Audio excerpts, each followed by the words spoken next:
All right. Hello, Facebook. This is Tommy Valentine, Executive Director at Historic Athens. Thank you so much for remaining tuned in with us while we resolved any technical difficulties. Uh, Part of documenting life in COVID-19 is recognizing the way that technology is having a strong effect on our life. That has never been truer than today. We really appreciate you sticking by. I see that we have Commissioner Hamby on deck, and so we're going to go ahead and bring him in for our conversation. So if you'll just stick with us for one moment, we'll go ahead and get him on the line. So uh, let's just go ahead and make the switcheroo and get things started. All right.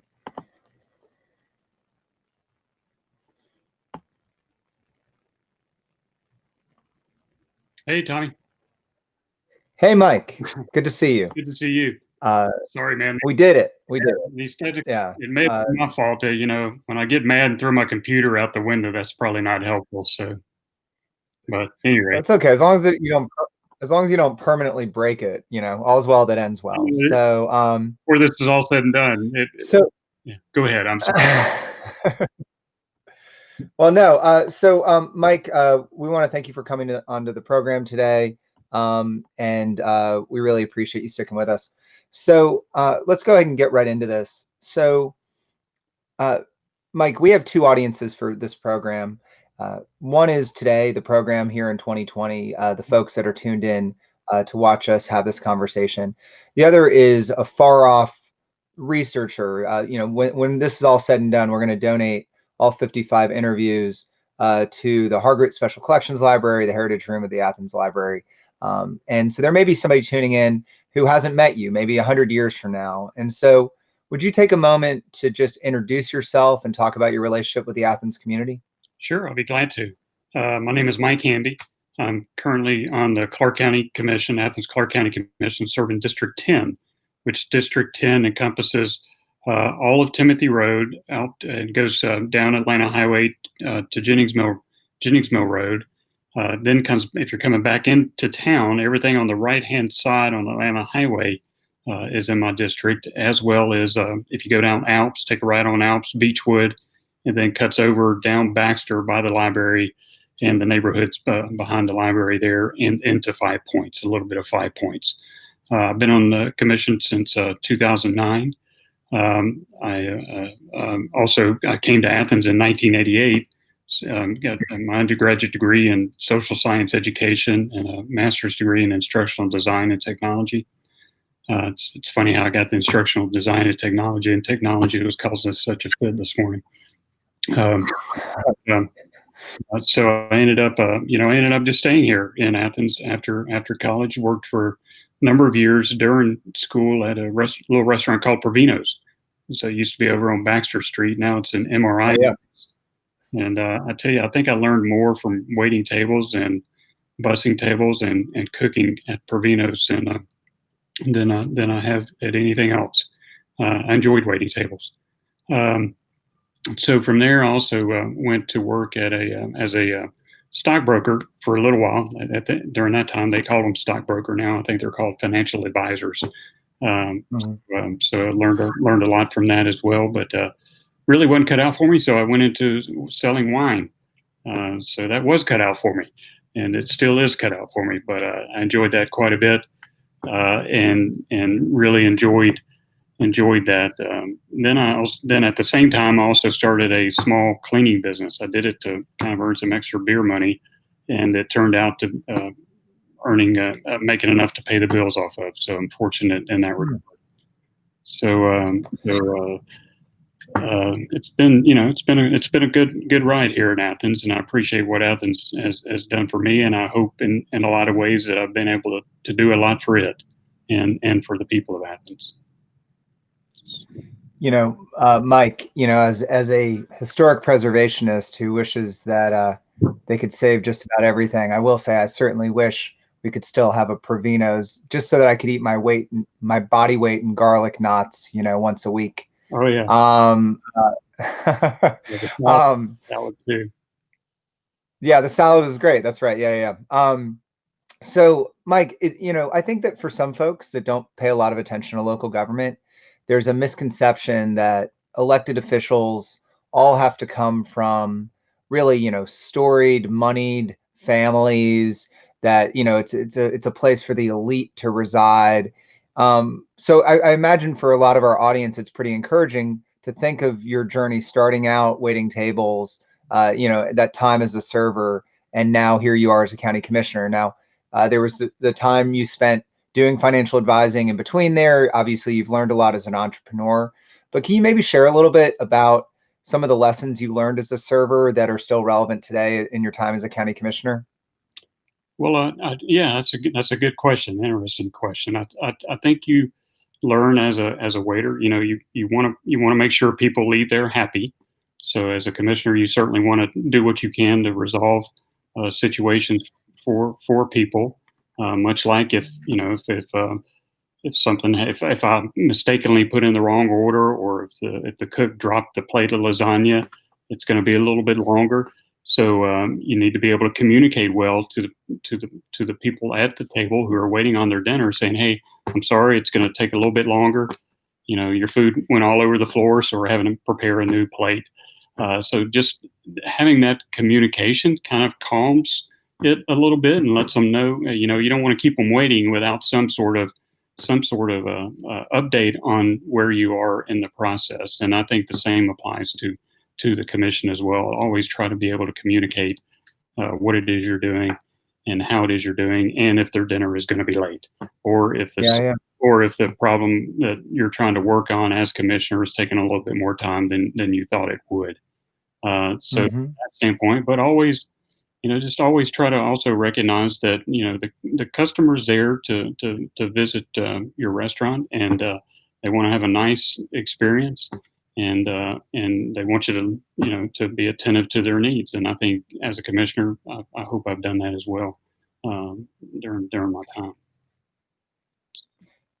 Mike, you mentioned that you moved here in 1988. I know I moved here in 1989, and Athens seems so different in so many ways than the city I moved to. It's still obviously a place I'm sure we both love, but it's just a very different place. Can you share any thoughts on how Athens has grown and changed since you first arrived here?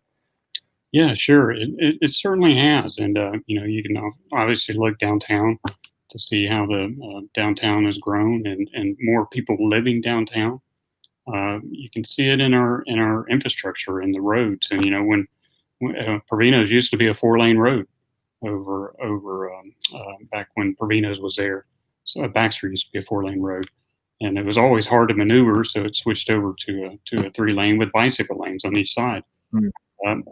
Baxter Street used to flood a lot. I still remember working one day, and there was a heavy downpour, and there was a car stuck in the middle there, right?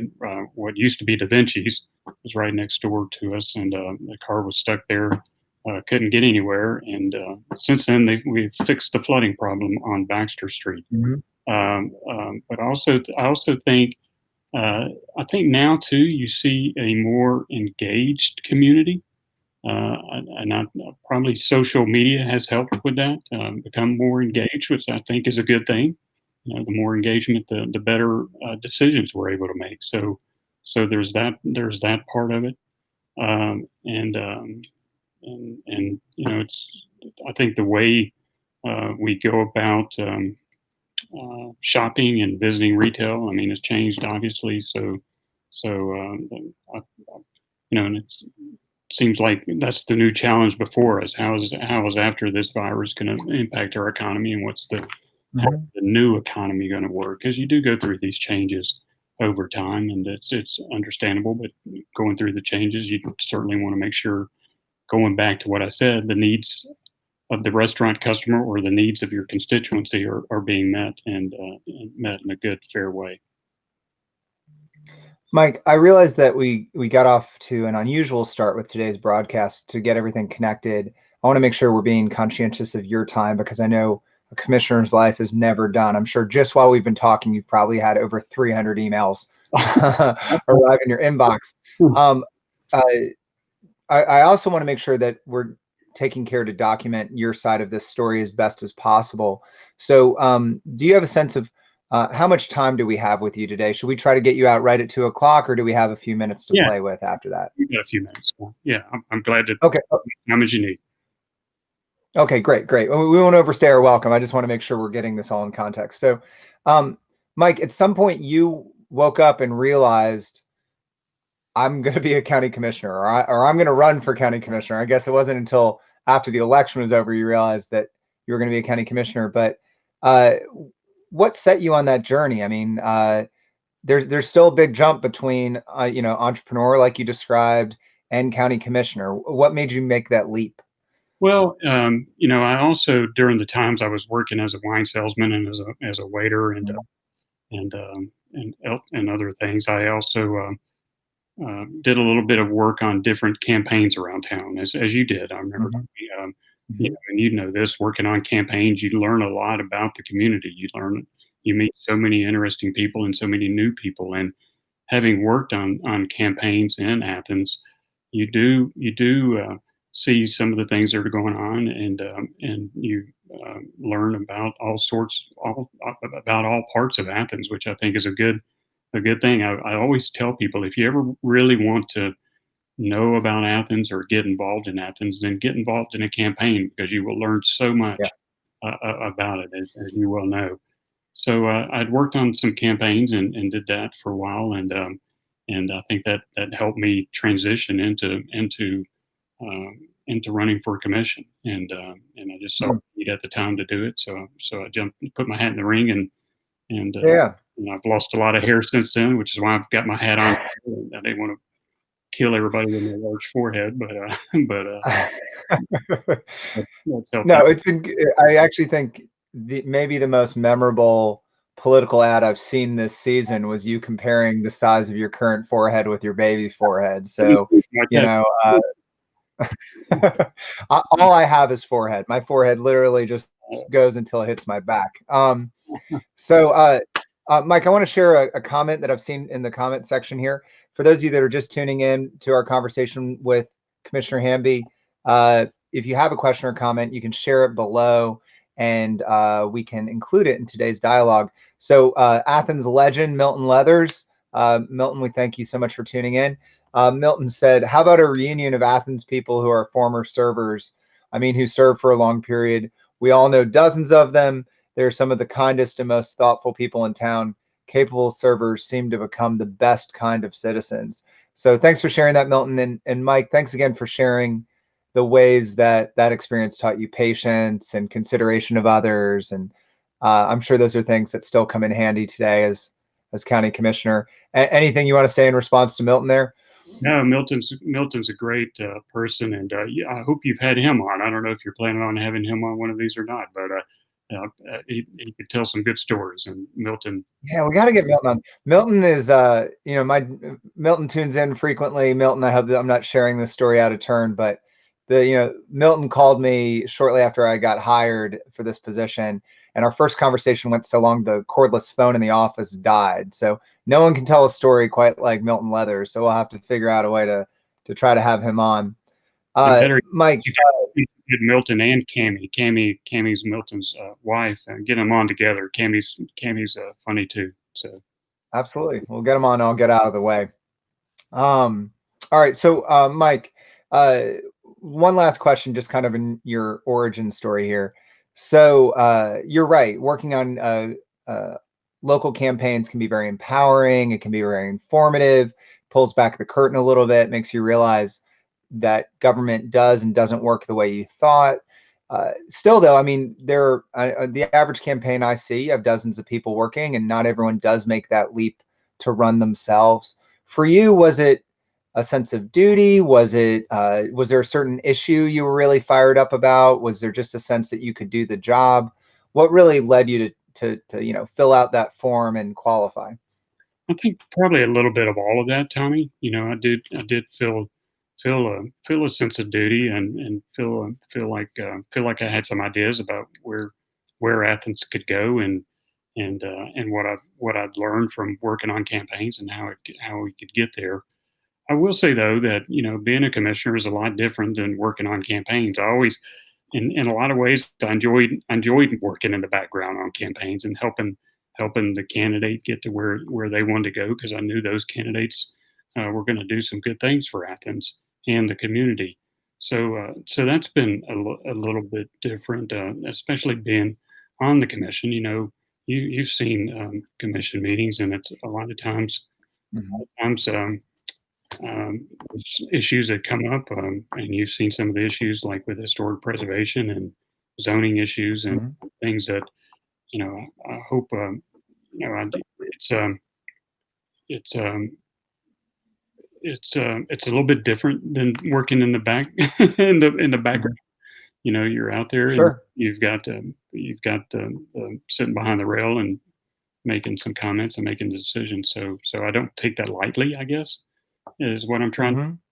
and I want to make sure that I'm doing what I did as in waiting tables and making sure that the needs are being met, not only for my constituents, but part of a large part of the job that we do as commission is building those partnerships and working with other people to make sure that the job gets done for not only their district, my district, but the whole all of Athens.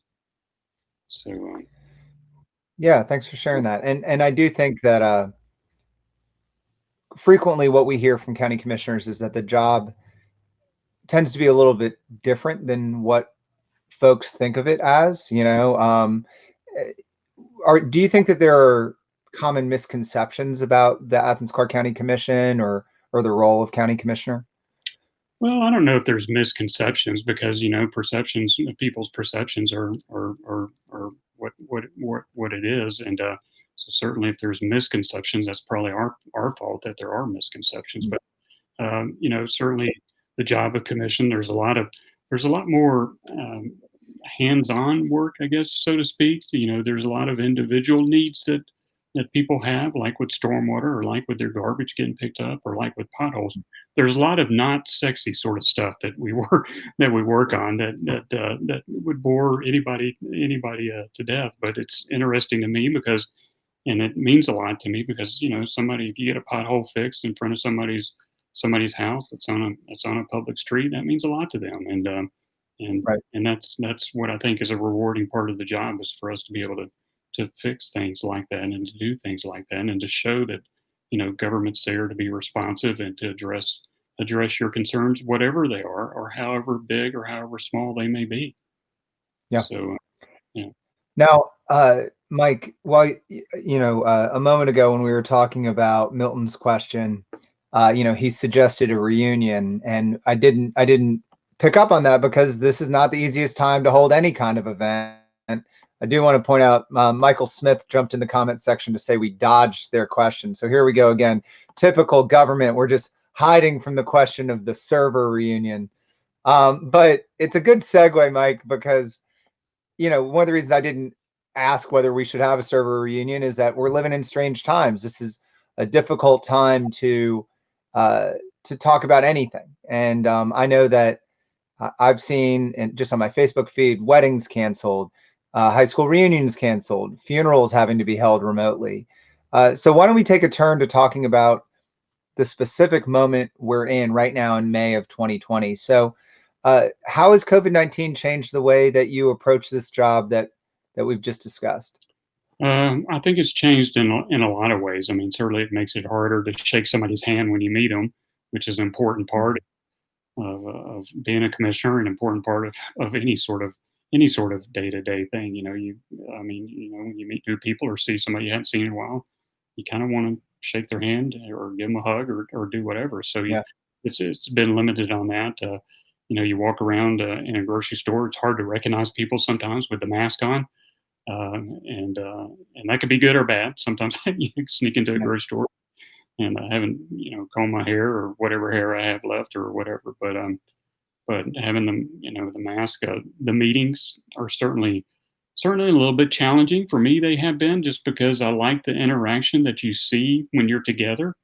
When you're yeah, together, you can get across the room. You may not be able to see it at home, but sometimes Melissa is shaking her head at me or nodding in agreement or stuff like that. So you right, pick up on those visual cues that you don't necessarily see on the Zoom meetings or the whatever it is that we're using, webcast. I don't know what it's called, but it's it they make for a more stifled discussion, I guess, so to speak. And Right. but I say all that to say I want to make sure people know too that the work is still being done. We had a meeting the other night. We'll have one. We have one tonight, as a matter of fact, a work session tonight on Zoom or whatever it is, WebEx, I think is what it is. But we're having the meeting tonight, so the county business, the government business is still moving forward. We're still addressing the potholes. We're still talking about corridor improvements. We're still talking about water rates. We're having our budget discussions over these Zoom meetings. So the government's still functioning in this time. You know, that's such a fascinating thing you've just shared, Mike, because I hadn't even considered that. For anyone that has attended Athens Clarke County Commission meetings, which everyone in Athens should really attend at least one, and should, they're really just really captivating to see the sausage get made in front of you. But you're right. I think back to those meetings from an audience standpoint, there is a lot of nonverbal consensus building going on during the meeting as CDOs are being negotiated or as timelines are being negotiated. As an audience member, I've seen so many times, you're right, where one commissioner nodding to another commissioner across the room, or saying no, or giving a thumbs up, or those types of or even the kind of camaraderie that happens on each wing of the commission. Those things are often part of the rhythm of the job, and you all don't have that right now. So is there any kind of replacement for that? I mean, how do you Yeah, I don't. operate in real time? Well, it also goes to when we're on the Zoom meetings, it's hard to see who's got their hand raised to Yeah. make a point. And sometimes during the commission meetings, as you've seen, Tommy, the discussions revolve around a comment that's made or a point that's made, and you want to make another point. So you kind of base your conversation on what others are saying and doing as well. So and you can see who's next to say something, and you can start thinking about what it is they may say and what it is you may say to help move the subject along and to help make it better. You had a question in there, and I forgot what it is, but I was going No, somewhere. no. I mean, I think a lot of it is just, you're right. I mean, when you think about the mechanics of Zoom or a lot of these programs, if your camera's off or you're muted, you're not shown on the screen. And so it's very difficult, as many commissioners there are, to just to see everyone at once, to try to get a sense of who should be talking, who's in line to ask what question, points of order, those kind of things. Yeah, Right. I just was wondering, uh, since you all started down this journey probably in March or so, have you come up with additional innovations on overcoming some of those obstacles? What are you doing to try to improve the process? Well, I think so, and I think as time has gone on, I mean, the meetings have gotten better. I think Mayor Kelly Gertz, has done a good job with making sure everybody gets heard and the voices get heard. And I think we have the materials, and we've always had the materials in front of us, but the presentations, the staff has been able to do work session presentations on Zoom, and it's the good thing about Zoom that I think we ought to keep going with is certainly they're broadcast on YouTube and on Facebook, so people can interact with it at the same time that they're seeing it in real life. So I think that's been helpful, and I hope to see that continue. I also think it may, as funny as it may sound, it may end up making for more transparent government. Yeah, yeah, We may end up doing more Zoom meetings. Some of the committee meetings we have. Sometimes yeah, schedules don't allow everybody to be out there at the same time or something like that. So the Zoom meetings, I think, have helped with that standpoint, and also may help with work sessions too, because the work yeah. sessions there's a lot of materials that come through the work session, that a lot of subjects and issues that we're learning about and dealing with. So I think having the Zoom meetings where people can attend in the comfort of their own homes may be a thing that we see continuing at least for some of it, perhaps. So Mike, one question that I like to ask our guests is kind of about the personal toll this has taken on them. every person we speak to, and if, by the way, if this is your first episode and you're tuning in right now, if you go back in the videos section of our Facebook page, you can see the previous 31 episodes. But, whether we're talking to a restaurant owner or a community activist, there was a moment for pretty much everyone where they described this became real for them. They had to recalibrate. They had to figure out how they were going to handle the stress of their community responsibility. And, they've had to figure out how to maintain a level of self-care while all this is going on. Can you talk through, just as a leader, how you've navigated the emotional and physical toll this has taken on you? Yeah, I can. I kind of it kind of hit me a little bit early on. We had that one meeting. I want to say it was on a Monday night, and it seems like so long ago now. Early Mhm. March, where we were talking about sheltering in place and a curfew. And at that time, we did a voluntary shelter in place. But about 2 days later, 2 or 3 days later, we came back and passed the shelter in place, and we're one of the first counties in the state to do that. And I'm glad we did. I mean, I think it's helped. I think it is helping. But I went home that night and woke up the next morning, and it was just strangely quiet in Athens, Mm. and it was Yeah. uh, just seemed like something was different, and of course it was different.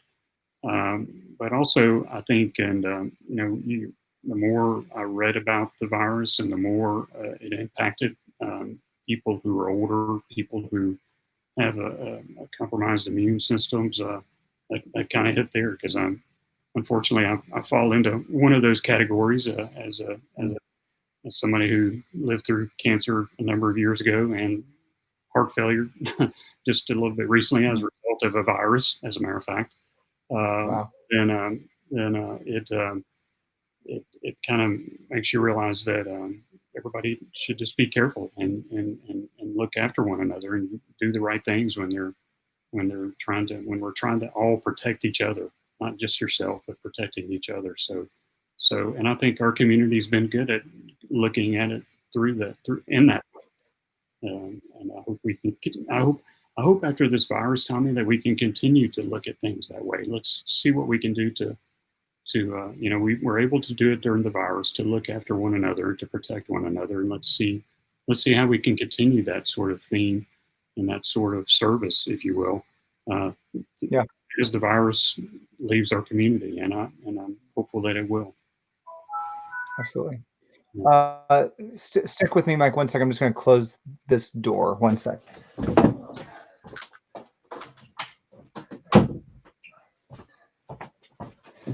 Sorry. Shelter in place also includes my household, where we have a toddler that's about to be nap You time. should have So had her join us. uh, Oh, she's asleep. yes, Yep, it's that's where she's headed. yeah, So, um, you gotta love so nap times. That's another thing. The shelter in place has helped with nap times.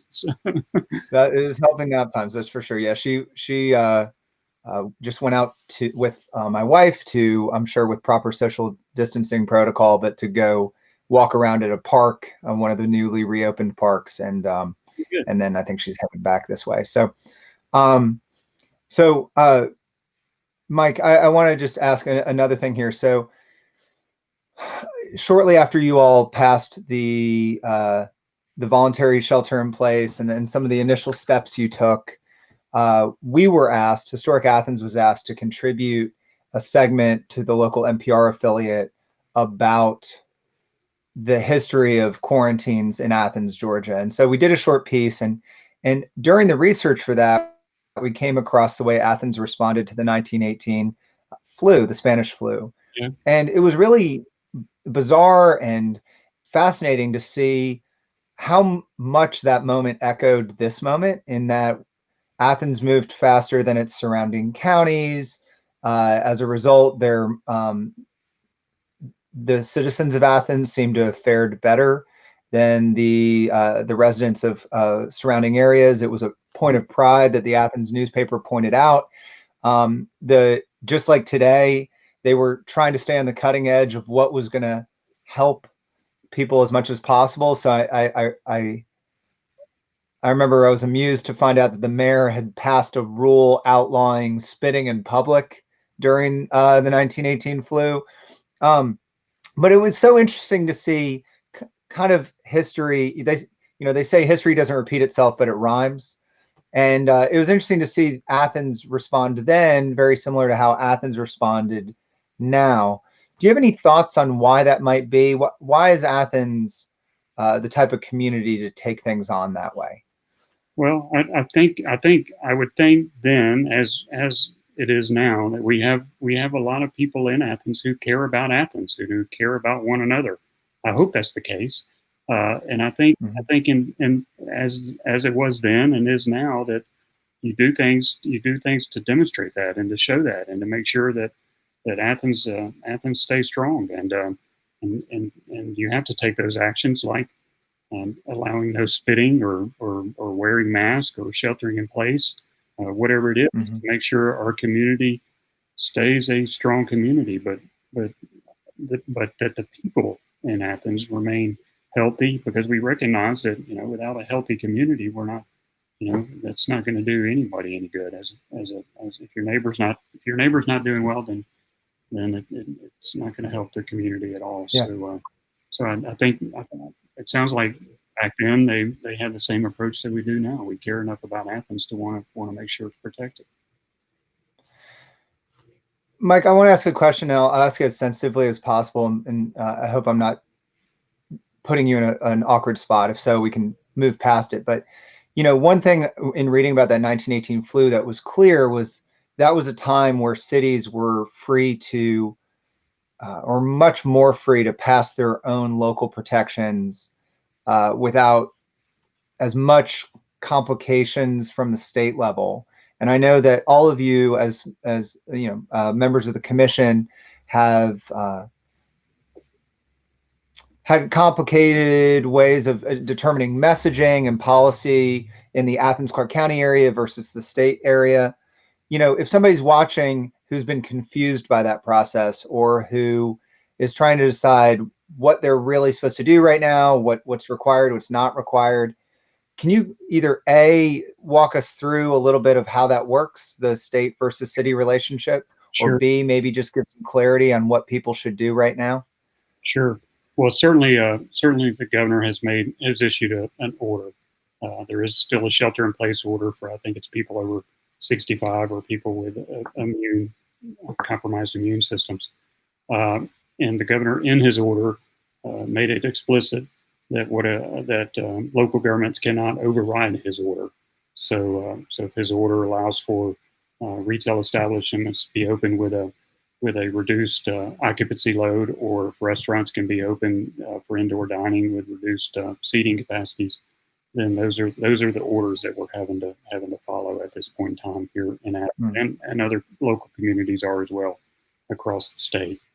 I will say this, though, as a commissioner, and over time, even before this, a lot of us on the commission are big proponents of home rule, Hmm. and always, I always feel like all politics are local, and all solutions for a local community should be local community solutions, and certainly not only applies to the virus, but our streets and roads, speed Right. limits roads, and sidewalks, and such as that. And all of this, Tommy. I mean, there's a lot of things that the state controls that we don't have any purview over. I wish it were another way.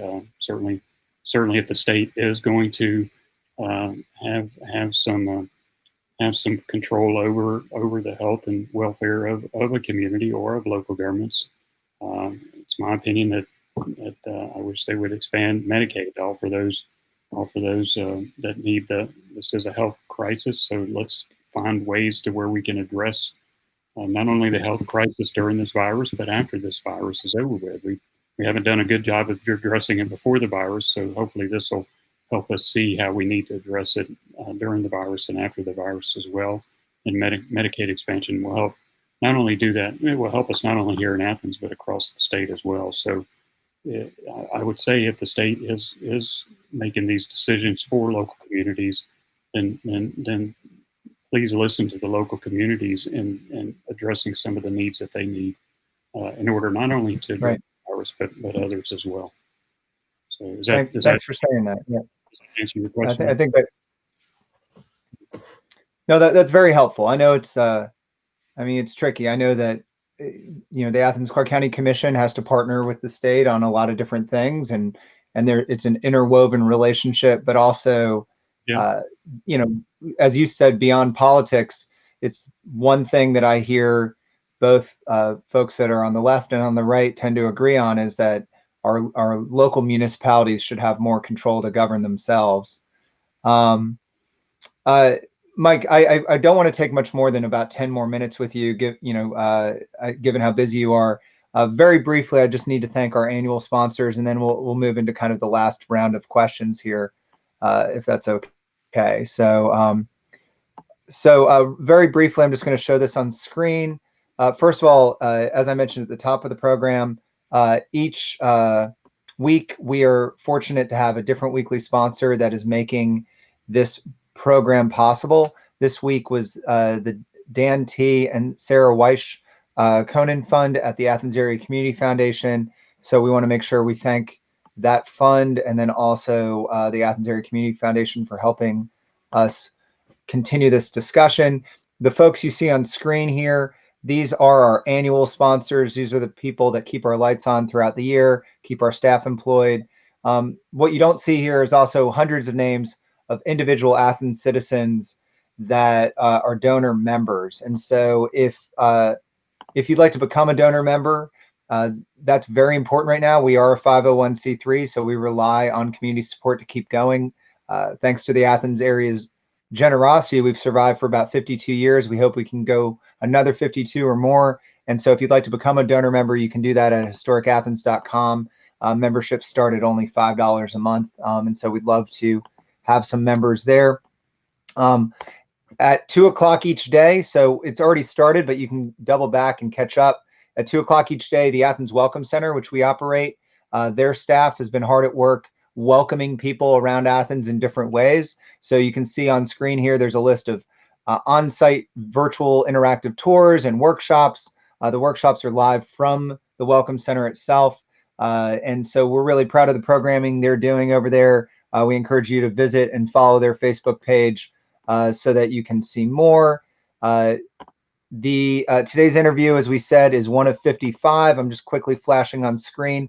This is the list of all 55 interviewees. You can go through our Facebook and find a scrollable version of that list. But we're so thankful for Commissioner Hamby for being one of these folks who are making time to talk to us, as everyone else you see on screen.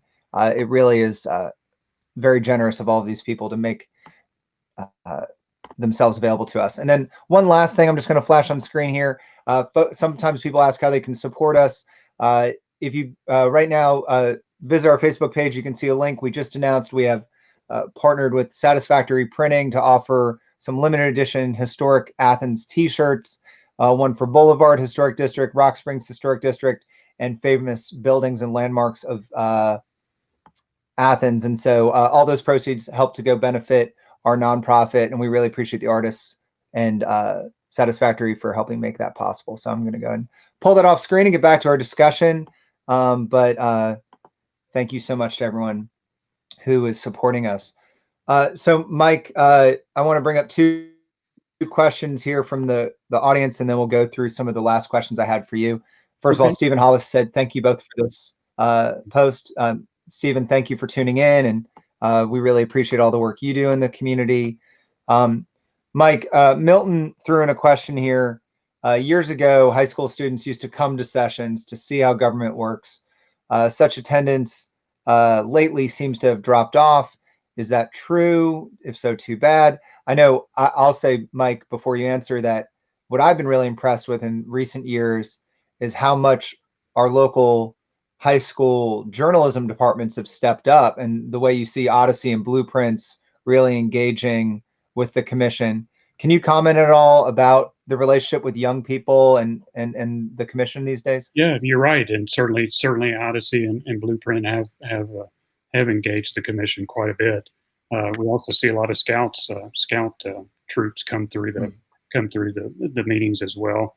They're and also a lot of college journalism students come through as well. But I think Milton is right. I don't see it near as much in the past couple of years as we used to, and that's something that perhaps we need to do on our end is reaching out and letting um, high school students and teachers know of the opportunities there. I will say that on the Downtown Development Authority, one of the programs we have is Experience Downtown Athens, and Mhm. we are reaching out to teachers and letting them know that if you uh, when school starts back, if you want to bring your students downtown to go to Cine to see a movie or go Mhm. have lunch at one of our local restaurants, we'll be glad to help accommodate that and make it happen. So I think it's in the same veins. We our meetings usually are at 6 o'clock at night, so it may be a little bit more difficult for school age kids to get to them. But certainly if there's an opportunity at one of our committee meetings, or maybe at some point in time having a discussion with Mayor Gertz to see if we can take some of the commission meetings on the road, perhaps. Since the Zoom opportunities and these WebEx opportunities allow us to communicate in different ways, perhaps taking commission meetings or committee meetings on the road so that the government goes to the Mhm. people instead of having the people come to the government might be an opportunity as well. Oh, that's a really interesting idea. Yeah, yeah. Uh, Mobile, kind of like the bookmobile was for the library, only you guys can hop around for commission Yeah. meetings. Uh, Mike, before we go to my programmed final questions that I ask each guest, I have two rapid fire ones. One is, uh, I know you've mentioned that these meetings are available online. If somebody is tuning in right now and is interested in tuning into those, can you direct them on where they should go to find that calendar and those links? Yeah, you can go to accgov.com, and the link Mhm. will be up on our website. Should pop up on the front page there, accgov.com. Uh, we're televising them on. If you click on the link, there's a YouTube link that'll take you to that. There's also a link on Facebook, I believe, and Twitter. Jeff Montgomery's our public information officer, so he's doing a good job of getting the meetings publicized, and really it's all of our meetings now since we all the committee meetings. So if you ever have a real strong interest in government, now Mhm. time to take a look at it because a lot of our committee meetings, planning meetings, and commission meetings and such are being televised on YouTube and also I'm sorry I should know the channel on the charter it's on, but that's drawing a blank on me. But if you go to accgov.com, um, you should be able to find that as well. So. Excellent. Yeah. All right, Mike, I think that answered both questions I was going to ask. So I'm going to kind of hum into this last section here. Um, the there are three questions we've asked each of our guests. We want to make sure we capture them with you too. Okay. The first is a bit light, and people tend to have some fun with it. Which is, so if somehow you woke up tomorrow, Mike, and magically this was all over, it was safe to go out, shake those hands you were talking about, and visit any Athens business. Let's say they were all back and open. I know a lot of our businesses. I see your Terrapin hat. A lot of local Yeah. businesses are doing curbside, but I'm talking about back in, out on the patio or inside the restaurant. If you were free to go anywhere you wanted tomorrow, where would it be? That's a real good question. I mean, I always I always like going to the Linden House to look at the different art shows that are there. Certainly, Georgia Theaters would be a good one, and just having seeing a good show would be a good thing to do. Also, just going to the movies. I enjoy it. It's kind of relaxing just going to watch a movie at the theater. It's all go to the matinee and it's real quiet and you can kind of get lost in a good movie. So there's a lot of stuff I'd like to do once this is all over with. Yeah, I agree with you. Being able to, as much as I like watching Netflix or any of those things from the comfort of my home these days, I miss the experience of going to see a movie on a big screen. That would be hard to beat. Yeah. Um, the second to last question here. So, Mike, as you know, part of what we do is historic preservation. One of the big discussions in the historic preservation community right now is that as we move out of COVID, and as we move out of the COVID related recession, um, it's likely that we're going to see an uptick in construction and development. I want to be clear, we're not anti-construction or development. Everything that we are trying to preserve right now had to be built by someone at some point. But I think the concern is, what if this endangers historic places? So with that note in mind, the question we've been asking our guests has been, if somebody's watching this interview, Mike, 50 years from now at the UGA library, and they after they're done, they walk out, what are some of your favorite historic places in Athens that you hope that we as a community have preserved so that that hypothetical 50 years from now student can still go visit? Do you have some favorite historic places that come to mind? Well, certainly the Taylor Grady House is one that comes to mind. I mean, if you're looking at historic preservation and thinking of their old homes, and the Taylor Grady Mm-hmm. House is one, but also like the districts that we have here in Athens. Going district through and looking at the historic districts. Cobham's one. We just recently did one Mm-hmm. over here on Rutherford, and Cloverhurst has one. Bloomfield, where Stephen is, Mm-hmm. um, as well. So just going and looking at that, the homes that people built 100 years ago, and how they're still standing, and how that ought to be a model for, if you're talking about new construction today, how that ought to be a model for how we sustain our community, is look at our past, look at how they built the buildings then, and find a way to build them now as well. One part of our Splice project is looking at a new municipal center. So we'll take the Mm-hmm. existing courthouse and turn it into municipal center. The courthouse is another beautiful building, and the inside of it as well. You can just feel the history in it when you go to it. Right. Not only see it, but just feel the history, both good and bad of it all. And that's what I think that you can see when you drive around and look at the historic. So I don't know if there's any one in particular that I like. I like the fact that we do place a strong emphasis on historic preservation here in Athens, so that we do maintain. A lot of the reasons why people come to Athens and visit Athens, and it gives us something to talk about, and certainly, as I said, it you you you you it has a conversation that requires both good and bad, because the history wasn't always pretty, and it wasn't always fair to. That's right. Uh, Right. but so it's worth having those discussions about that as well. So hope that helps answer. Yeah. I can't imagine adding anything to it. I'll give you a couple amens here. One is that, as we're getting ready to do these new T-shirt designs, we have to sell 24 of each one to go to add some additional designs, and we really hope we hit that with these first 3 shirts, because our goal is eventually to do a shirt design for each historic district. And even though I grew up in Athens, it was a real joy to go over those historic districts and realize. I know you mentioned Bloomfield. There's just all these wonderful historic districts in Athens that some folks may not even realize about.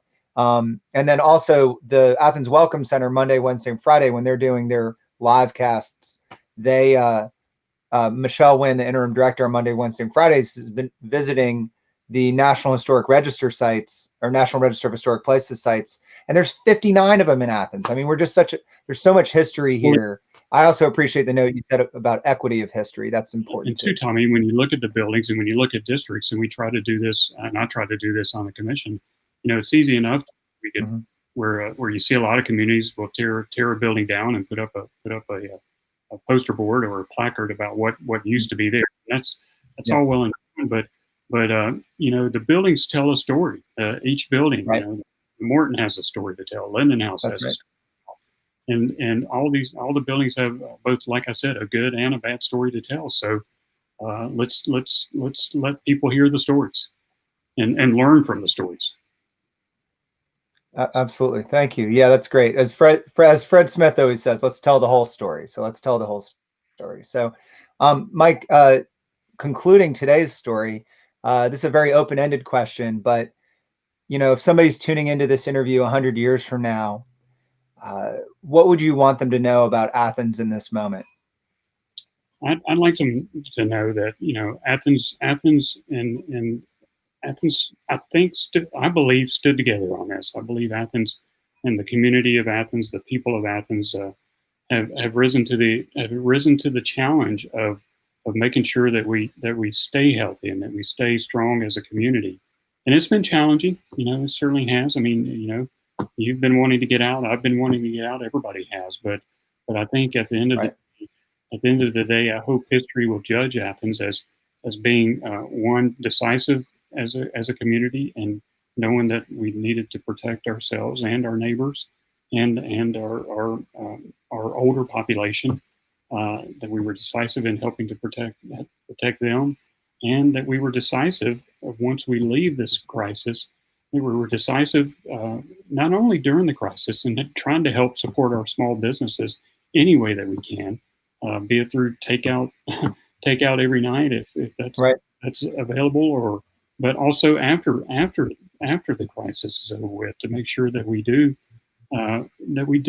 go back and visit our small businesses and realize how important they are and what an integral part they are to our community and our identity as a community, and make sure that we do that. So I'm hopeful that those are the stories that we can tell as we come out of this.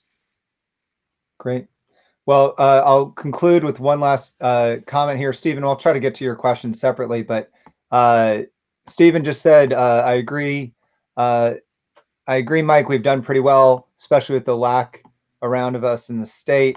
And then Karen Baldwin chimed in to say, great interview. Thank you, Commissioner Hamby. So, uh, Mike, I know you're busy. Thank you for taking the time to talk to us today. For those of you that tuned into today's episode, we'll be back tomorrow at 1 o'clock, as we will each weekday until June 26th. Please stay safe and healthy. Commissioner Hamby, thanks once again for being with us today. We really appreciate your time. Thank you very much. Thanks. Okay, thank you. Have a great day, everyone. Take care. Bye.